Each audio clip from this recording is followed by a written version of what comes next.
Important thing is just knowing what your margin is. There should be math behind that. And it's shocking how often there's no math. Just vibes. We're vibe pricing.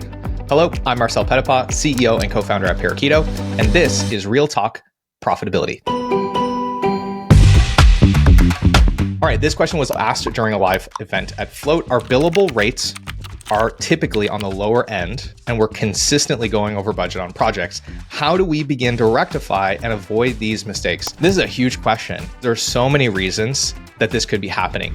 It could be that we're not estimating enough hours for these projects. It could be that there's unnecessary over-servicing going on. It could be that there is necessary over-servicing going on, which is basically the same as under-scoping. There could be inefficiencies in the process. There could be a misalignment or lack of clarity just around priorities internally on the team. There's also scope management challenges that might be at play here. Maybe it's not clear to the team how to manage the scope. Is it time materials? Is it based on deliverables? Like, what are we actually anchoring to? It could be that there is a fundamental misalignment between the pricing model and the work that's being sold. It's also possible that there's something a little more nuanced going on, like there is a big focus on utilization in this company. So the team is incentivized to just spend as much time as possible on everything all the time, no matter what the scope actually is. And there could be a whole bunch of other reasons why it's going on. But the point I'm trying to make here is step one is get the data to understand what's going on. It sounds like you've already done that. You know that we're constantly going over budget. But the issue here is the data can only tell us what the data is, can't tell us why the data is. And so the next step is you now need to close the loop with your team and start having curiosity-based conversations about, hey,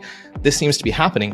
Why do we think that is? And here's the nuance. My advice to you would be let the team come up with the hypothesis and let the team go out and validate or invalidate that hypothesis. And you will have a much higher likelihood of those things being truthful. And if there is an insight that can be gained from one of these things being true, it's more likely that you'll actually be able to get the team bought into the solution to try and reduce that over time. And in my experience, it's probably a couple of these things all happening at the same time. So hopefully that's helpful. This next question is a really important one. Are most agencies undercharging because they're afraid of losing clients or because they don't know what they're worth? I would actually say the most common reason is neither of those things. I will also say that those are not mutually exclusive. You can both be afraid of losing the client and not know what you're worth. And actually those things are often linked together in sort of this interesting cocktail of insecurity or fear. But the most common reason I see that agencies are undercharging is because they don't actually know what a good price looks like to begin with. They don't know what margins they're expecting, regardless of how they come up with a price, whether that's a rate card or a flat rate.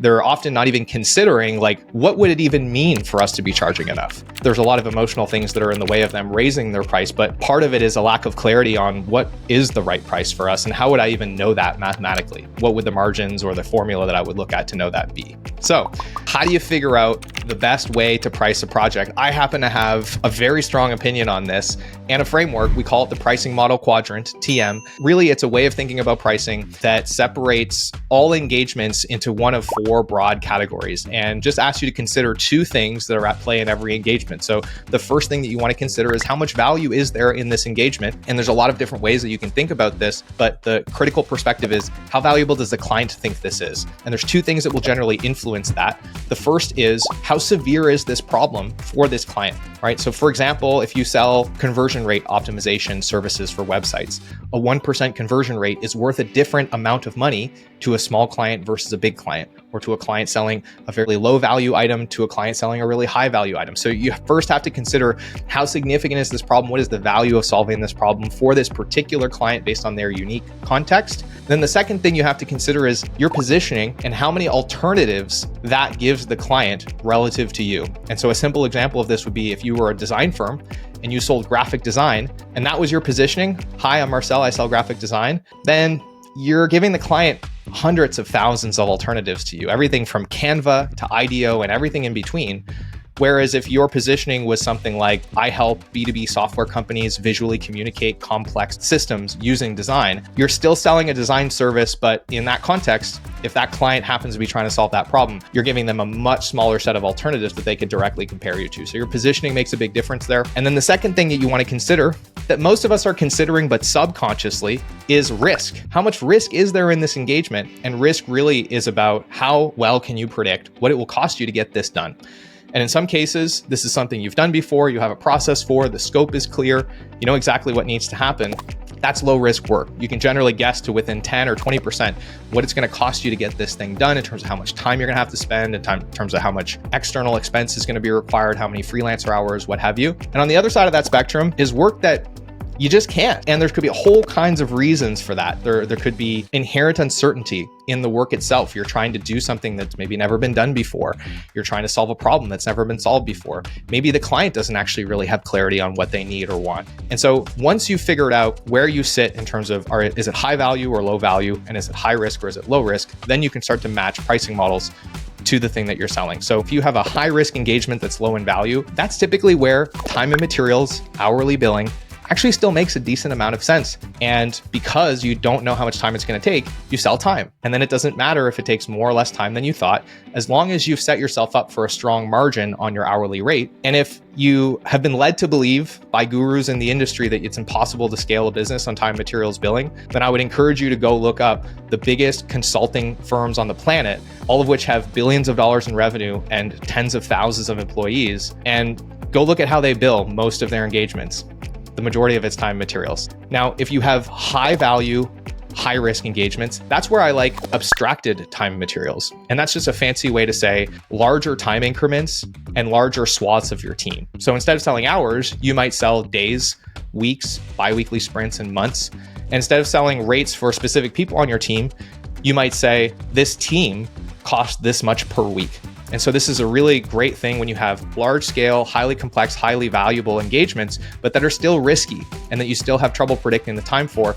This is how a lot of agile software development shops, for example, price their work. Now, moving to the low risk side of the quadrant, when you have low value, low risk work, that's typically where flat fees and productized services make a lot of sense, where you can take the risk off the table for the client, give them a flat fee that feels like a great value, but still make great margins yourself because you know how much time it's going to take and you can work on getting more efficient. And then of course you have high value, low risk work. And that's where value-based pricing makes a ton of sense, where you can sell an engagement and instead of tying the price to the deliverable, right? So an example of a flat fee would be the website is $5,000. In a high value situation, you might say, well, the website is 10% of the upside that you'll get from the increased conversion, which is, let's say you talk to the client, you figure out they can make an extra $1 million this year with a new website. You might say, hey, I think 10% is a fair investment. So you're dramatically increasing the price point, ideally without dramatically increasing the scope. And there is one last sort of rung in that ladder in high value, which is outcome-based, where you might start to get paid based on the number of leads, the number of increased conversions, the number of performance metrics that go up. The last thing I'll say on that is across all of those different pricing models, the general rule of thumb is you want to set yourself up for what we call a direct delivery margin of at least 70%. So the simple way to think about that is whatever it's going to cost you to get the work done, just make sure that you have a 70% margin on that cost. So if it's going to cost you, for example, $30 per hour, then your hourly rate should be 30 divided by 0.3 or $100 per hour. If it's going to cost you $3,000 to get the whole project done, then you should probably charge at least $10,000 for that thing. So whenever you're assessing pricing models, really what you're evaluating is what is the likelihood that I can consistently get to a 70% or higher margin and choose the pricing model that's most consistently going to get you to that outcome. The short version of this long answer is figure out how risky it is, figure out how valuable it is, and then you should be able to get a better sense of what an appropriate pricing model is to share that risk and capitalize on that value with the client.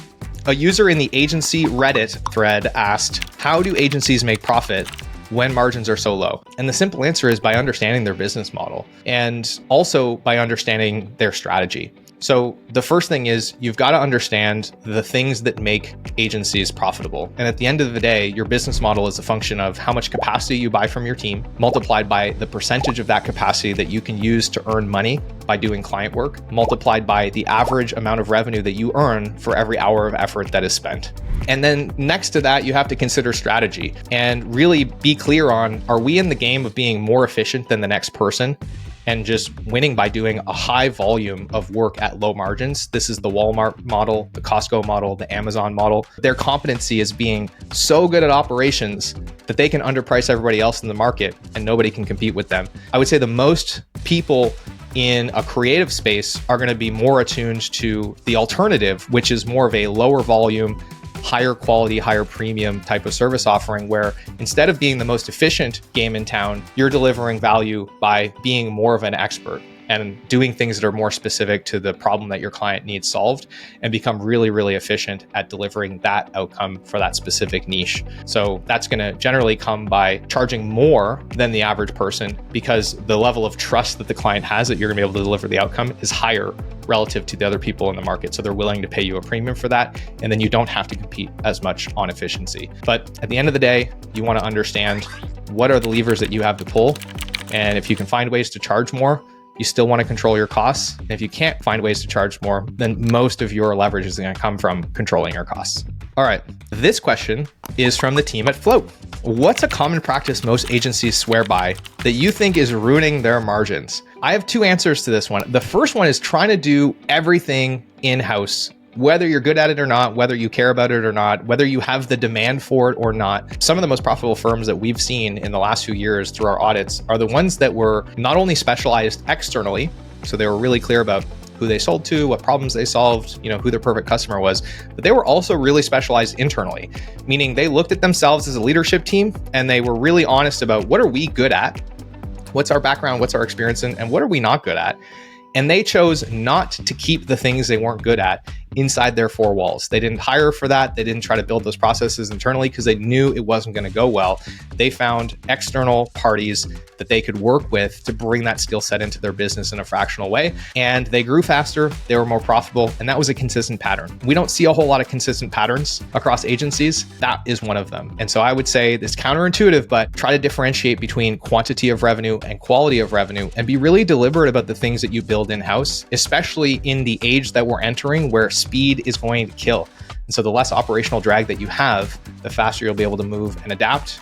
And the more likely you'll be able to do that because you'll actually be an expert in all the things that you're building internally. The second thing that I'll say here is rate card-based pricing estimation. I can't tell you the number of firms that I speak to and I ask them, hey, how do you arrive at a price when a client asks you for something? And they say, we guess how many hours it's going to take. And then we multiply it by this rate on our rate card. And then I ask, how did you come up with that rate on the rate card? And the answer is sometimes a blank stare, sometimes, well, that's what we used to charge at the old firm that I was at, or that's what my buddies charge, or that's what I think the market will bear, but there's no actual understanding of margin. And so essentially what they're saying is, I don't know how profitable I expect to be before I sell something.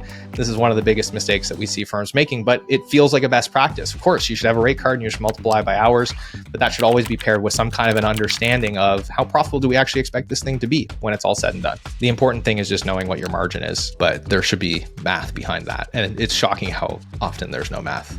Just vibes. We're vibe pricing.